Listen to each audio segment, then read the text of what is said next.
Let me start with you, Ben Rhodes. We haven't spoken to you since the country has taken this cataclysmic turn to breaking the worst kinds of records we could break as a country, the rates for new infections day after day after day. I am, I suppose, maybe slightly open to the possibility that it is a confluence of incompetence that leads to all of this data being restricted from the coronavirus task force, shielded from the CDC, and those school openings being delayed. But it's one heck of a coincidence that as cases spike, as the White House stages events with pickup trucks and cranes, all this data disappears. Yeah, I mean, Nicole, it's a bit of a tell that President Trump himself seems to equate the incidence of coronavirus with testing itself. And from the very beginning of this crisis, he has seen real data as a threat to him because the real data would reveal his incompetence in responding to this. What's so tragic, Nicole, is that the federal government should be the source of clear, transparent information.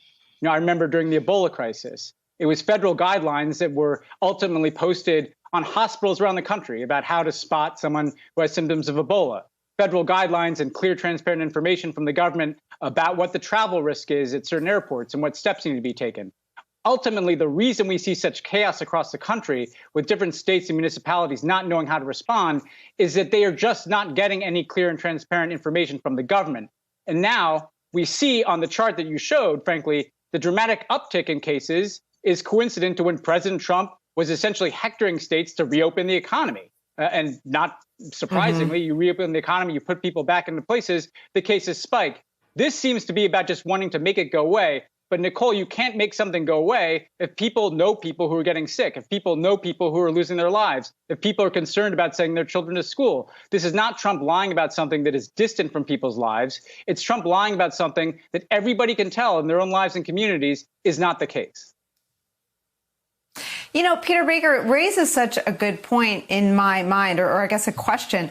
There is a way to change the data and to make it go away, and that's to try to defeat it. That's to really tackle it. That's to try to get the one-day test that the president and his staff uses, the Abbott test, into the hands of every business and every school that you want to open. It's to really throw all of the resources in the medical and business and academic community at contact tracing. It's to say, you know, let's do this. Let's shut it down so we can come back in the fall with schools. I mean, why isn't the strategy to defeat the virus actually involved epidemiology? Why does it involve the cover-up and the bypassing of information?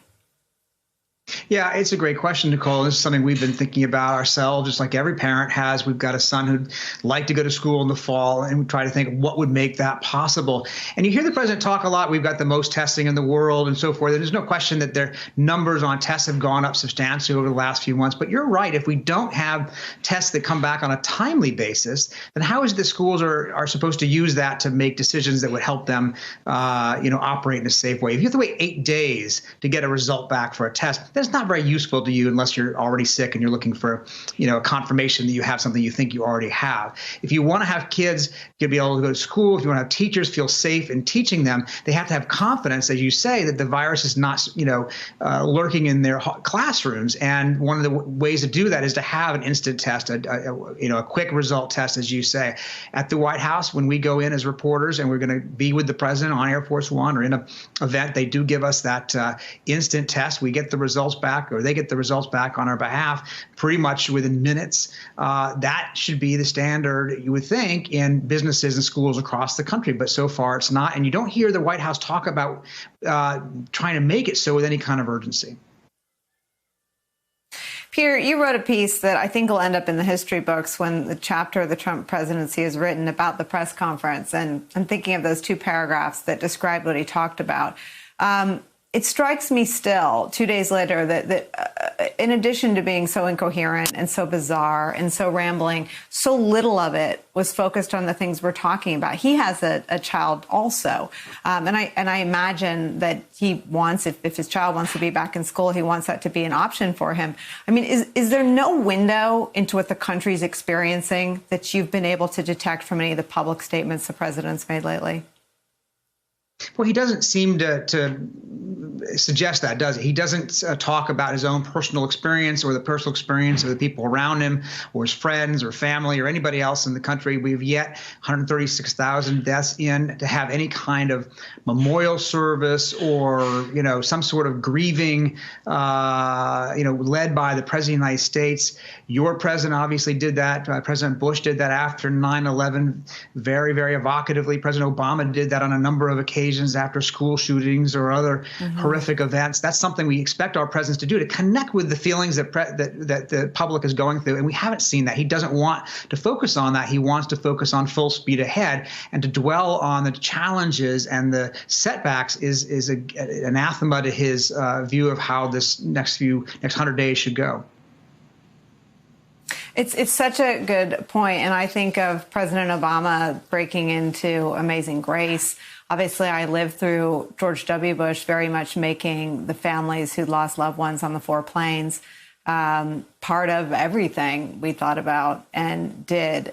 Is there anyone urging him to ever pick up the phone and call anyone who's lost a loved one to coronavirus?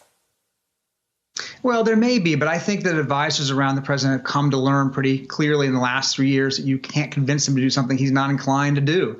And so the strategy for people who advise him is to try to nudge him or steer him in directions that he might be willing to do because of his own nature, but not to fight the forces of nature. The forces of nature in this White House are a president who's not, that's just not where he's going to go. Empathy is not his strong suit. You talked about Mary Trump. She makes clear in her book why she thinks that is.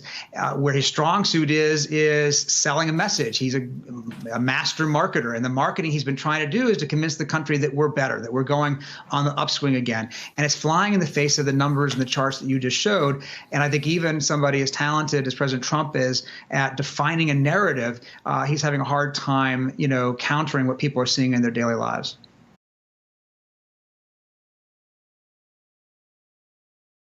Hey there, I'm Chris Hayes from MSNBC. Thanks for watching MSNBC on YouTube. If you want to keep up to date with the videos we're putting out, you can click subscribe just below me or click over on this list to see lots of other great videos.